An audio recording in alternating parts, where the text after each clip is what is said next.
जी doctor साहब, आज press ली गई, क्या मकसद है इसका, जी बताइए।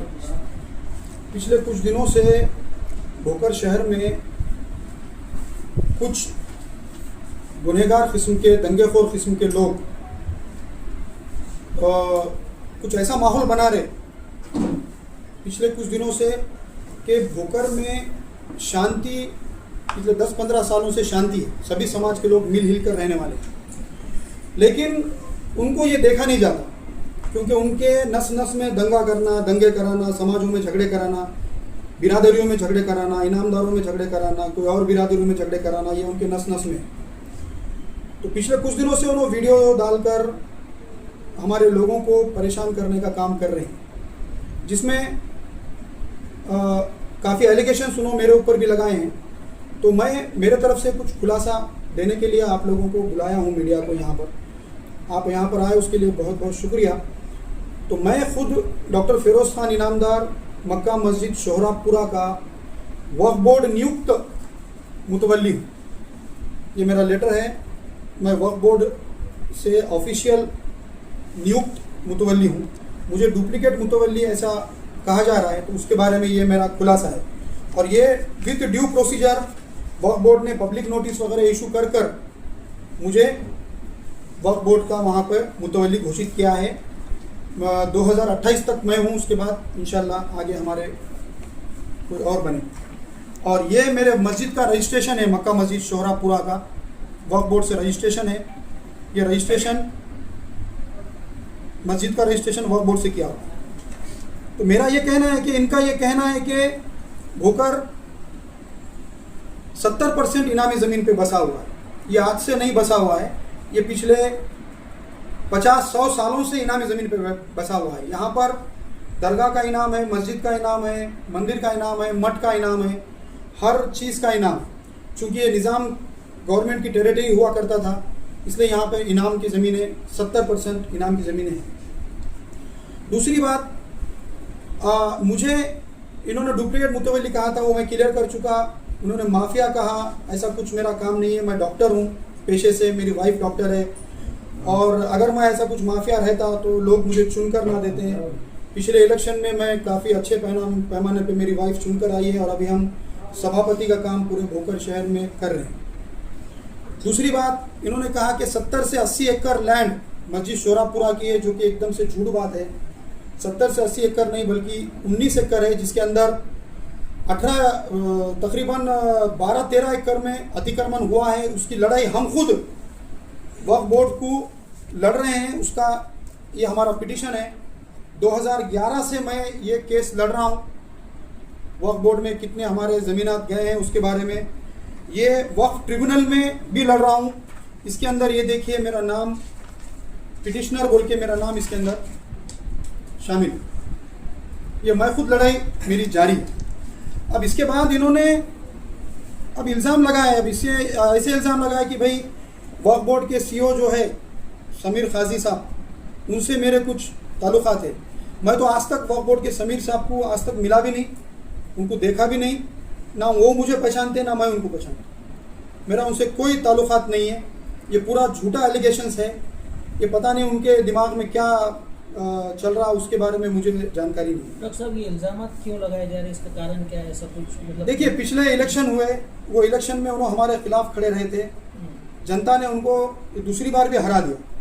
ये पॉलिटिकल गुंडा है, गांव में शांति का माहौल नहीं रखता। इसके ऊपर तकरीबन 20-22 केसेस है। अभी तड़ीपार का ऑर्डर है। ये एक्सटॉर्शन करता, लोगों को धमकियां देके पैसे मांगता, ये इसका धंधा ही है।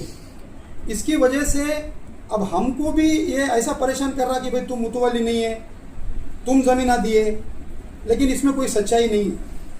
नाही, त्यांनी तर तुमच्यावर आरोप लावले, ते विषय वेगळा। मात्र त्यांनी जिल्हा वक्फ अधिकारी नांदेड आणि सीओ जे आहेत, जे इनामी जमीन संदर्भात सर्व जमिनाचे करता धरता असतात, त्यांच्यावर पण त्यांचा आरोप आहे। त्याबद्दल तुमचं काय म्हणणं आहे? नाही, ते आरोप करू शकतात, पण त्यांचं काम जे आहे ते चालू आहे। भोकर शहरामध्ये जे जिल्हा वक्फ अधिकारी आहेत त्यांनी वेळोवेळी भेट देत आहेत। आमच्या मस्जिदमध्ये ते येऊन गेलेत, आमच्या जमिनीची पाहणी झाली, आमचे जे पंचनामासाठी अतिक्रमण झालेले आले आहे, आमचे जे अतिक्रमण झालेले आहे ते अतिक्रमणची त्यांनी पाहणी केलेली आहे. ते अतिक्रमण आजपासून झालेलं नाही, ते अतिक्रमण माझी 40-50 वर्षापासून झालेलं आहे. आणि हे अतिक्रमण काळा म्हणून आम्ही स्वतः वक्फ बोर्डवर जाऊन वक्फ बोर्डच्या ट्रिब्युनलमध्ये आमचे केसेस चालू आहेत, हायकोर्टात केसेस चालू आहेत, वक्फ बोर्डात केसेस चालू आहेत.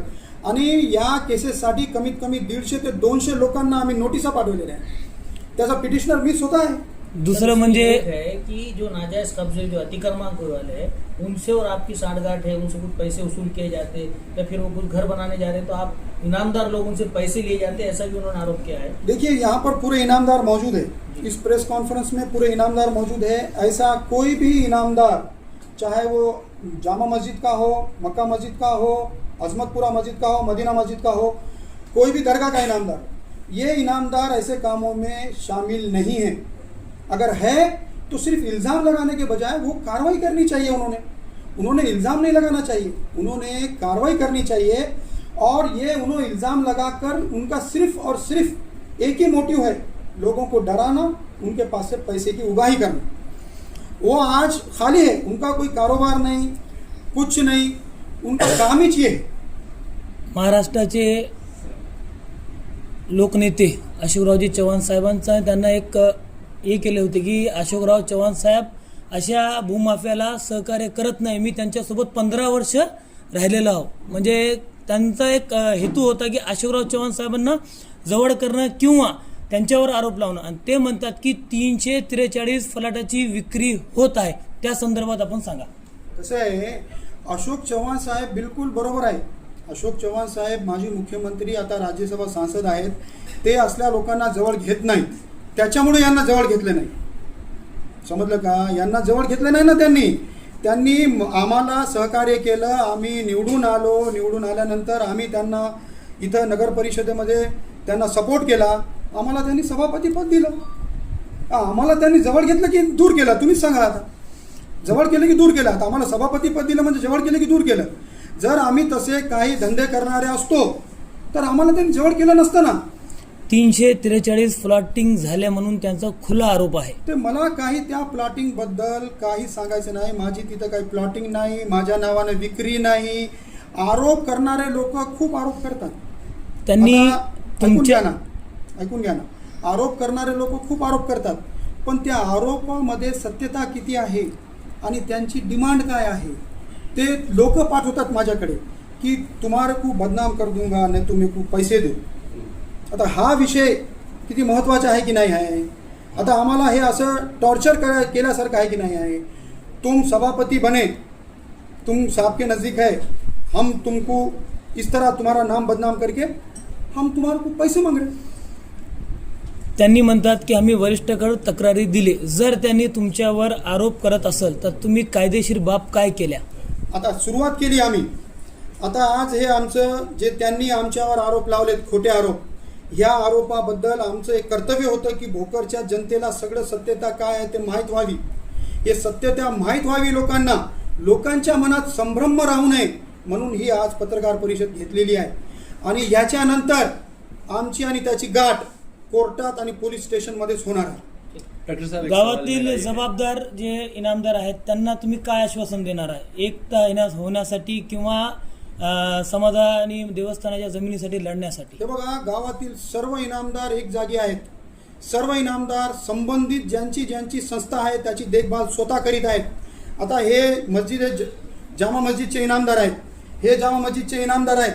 यांचे भाऊ मौलाना फहीमुद्दीन साहेब विना पैसे घेऊन मस्जिदची खिदमत करीत आहेत. माझे भाऊ मौलाना मुबीन खान इनामदार विना पैसे घेऊन मस्जिदची खिदमत करीत आहेत. आता आमच्या मस्जिदीला तर आम्ही परवा 100 वर्ष पूर्ण होत आहे म्हणून आम्ही कन्स्ट्रक्शन करणार आहोत मस्जिदचं. तर आमच्या मुतवल्ली भावांनी, आमच्या काकांनी, सगळ्यांनी मिळून पैसे जमा केले.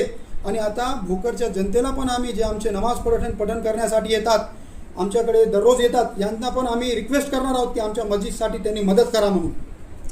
एक मेरा जनरल सवाल है आपसे डॉक्टर साहब कि ये जो ज़मीनों का इस्तेमाल था ये कौम के लिए होना चाहिए था, कौम के हित में होना चाहिए था, लेकिन एक सादा सा एक परिस्थिति दिखती कि अपने को कि ये जमीनों का इस्तेमाल जो है कौम के हित में नहीं हुआ, तो इसका क्या कारण है? और ये जब आरोप लगते तो फिर ये बात सामने आती कि भाई इनका इस्तेमाल कहाँ हुआ। जी सर, तो इसका क्या जवाब है? जी देखिए, बिल्कुल सही बात है। हमारी भी यही मांग है कि ज़मीनों का जो इस्तेमाल है वो वक्फ बोर्ड जो देता है, हमको मैनेजर बोल के बनाता है, हमको उसकी देखभाल करनी चाहिए। हमने उसकी देखभाल कर रहे हैं जितना हमारी हैसियत है, जितनी हमारी ताकत है। आज भी मैं हमारे केसेस लड़ रहा हूँ, वक्फ बोर्ड के चक्रा मारता हूँ। पिछले 15 साल से औरंगाबाद जाता हूँ, आता हूँ, और जिनके जिनके ज़मीनों के मैटरा हैं वो ज़मीनों के मैटरा जहाँ जहाँ अतिक्रमण हुए वाला है, चाहे वो जामा मस्जिद का हो, मक्का मस्जिद का हो या कोई और मस्जिद का हो, हम लोग सब मिलकर उसके पीछे पड़ते हैं, जाते हैं और उसको ड्यू प्रोसीजर से। मैटर कैसा है कि मैं एक पढ़ा लिखा डॉक्टर हूँ और मैं उसको प्रोसीजर से ही काम करता हूँ। कानून के तरीके से मुझे काम करने में भरोसा है और वही काम मैं पिछले सालों से कर रहा हूँ। समीर काझी जे चेअरमन आहेत त्यांचा आणि तुमचा काही संबंध नसताना, जसं तुम्ही अगोदर म्हणलेत की त्यांचा माझा काही संबंध नाही, मग त्यांचा आणि तुमचा संबंध नसताना एक शासकीय पदावर बसलेले व्यक्तींना असा आरोप लावणं कुठपर्यंत योग्य आणि त्या संदर्भात आपलं काय म्हणणं आहे? त्याबद्दल मला असं वाटतं की तुम्ही त्यालाच विचारलेलं बरं. एक दुसरं, ते समीर काझी साहेबांचं आणि माझं काही घेणदेण नाही.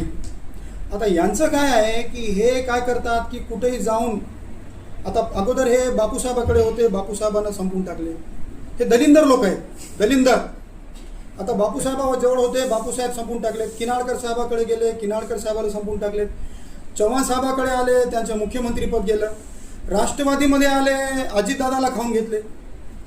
आता हे शिंदे साहेबाकडे जाणार आहे. शिंदे साहेबाकडे जायचं म्हणले की त्यांचं चिन्ह गेलं. म्हणजे एवढे दलिंदर लोक हे भोकरचे आमचे हे लोक आहेत, समजलं का?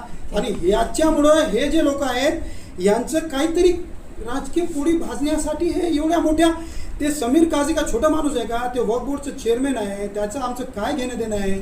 आम्ही आत्तापर्यंत त्याला भेटलो नाही, त्याला त्याचे माझे काही संबंधच नाही दूरपर्यंत. ठीक, ओके, बस भरपूर आहे. मैं एफडी शमीमुद्दीन इनामदार, मैं भोकर जामा मस्जिद का इनामदार हूँ, जो गट नंबर 45 है.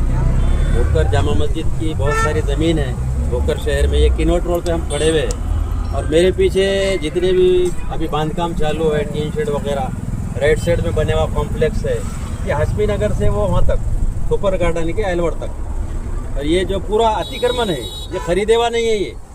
ये इनामी ज़मीन जो झूठे पेपर बता रहा हूँगा उस पर 420 का गुना दाखिल होगा. ये खरीदेवा नहीं है, ये अतिक्रमण है और दादागिरी करके बैठे हुए लोग हैं. ये अभी मेरे पीछे केएन के बाजू एक टीन शेड का काम चल रहा, 78/80 का टीन शेड है. 2 भोकर के जाने माने पैसे वाले लोग हैं जो नंबर 2 के हिसाब से उन्होंने कमाए. अगर उनकी कोई तकरार करता है, मेरे लड़के ने तकरार करा है, नोटिस छोड़ा है, अगर कोई भी तकरार करेगा वक्फ बोर्ड पुलिस स्टेशन में तो उसको जान से मारने की, मर्डर करने की धमकी मिली है. ये ऐसे लोग हैं भोकर के. और ये जो किनवट रोड पे जो 2 साइड का इनाम है भोकर जामा मस्जिद का है और ये अतिक्रमण है. हमारे पुरखों ने हमने बेचे हुआ नहीं, सब झूठे पेपर. सवाल मेरा ये है कि हकीकत में लड़ रहा कौन ये बचाने के लिए? हम इनामदार लड़ रहे, आप लड़ रहे ना? बिल्कुल हम इनामदार लड़ रहे. जो भी इनामदार है, मक्का मस्जिद का हो या मदीना मस्जिद, अजबतपुरा, जामा मस्जिद हो, खाजी में हमारी लड़ाई चालू है हक की. नहीं, आप पे कुछ लोग इल्जाम लगा रहे कि आप ही लोग इनसे पैसे लेके बेच रहे, मैनेज कर रहे हैं और उनको घर बेच रहे हैं. हम किसी से पैसे लिए नहीं, हमारा सबूत बताओ. इनामदार पैसे लेता नहीं, बिकने वाला इनामदार नहीं है भोकर का. एक यहाँ के कोई नागरिक ने नहीं, बोलने दो ना, अधिकार है कोई भी. उसको तो देश के प्रधानमंत्री को लोग नाम रख रहे, गाली दे रहे. हम तो इनामदार है. इनामदार बिरादरी पे बहुत लोग जलते हैं. इनाम ये हमको मालूम नहीं क्या हुआ था, हमारे बुजुर्ग किधर गए थे, क्या बुजुर्गों की गलती है. हमारे इनामदार को गाली देते लोग, इल्जामात लगाते, तोहमत लगाते, आरोप लगाते. लेकिन मैं आपके चैनल के माध्यम से माननीय भोकरबा के अधिकारी भोकर, सम्माननीय तहसीलदार साहब भोकर को विनंती करता हूं कि इनामी एक्ट ऐसा है 145, उसके तहत ये ताबे में इनामी ज़मीन ले सकते, चाहे बंगला बना लो, कॉम्प्लेक्स बना लो, अधिकार है 145 तहत. इनामी एक्ट है, हम लेना चाहिए तहसीलदार साहब डिप्टी के. गट नंबर 45 जे जमीन आहे हे तुम्ही आणि तुमच्या वडिलांनी आजपर्यंत विक्री केलेली नाही, मात्र हे भूमाफिया या जमिनीवर जे ताबा करून बसले त्याबद्दल आपलं काय म्हणणं आहे? हे अतिक्रमण आहे, दादागिरी करून. दुसरं काय आहे? तक्रार दिले तर धमकी देतात, जीवे मारायची. पण दुसरं काही नाही, आम्ही भांडण करणारे लोक नाही, इनामदार कायदेशीर लढणार आहात. कायदेशीर बाबासाहेबचं संविधान आहे आमच्याकडे.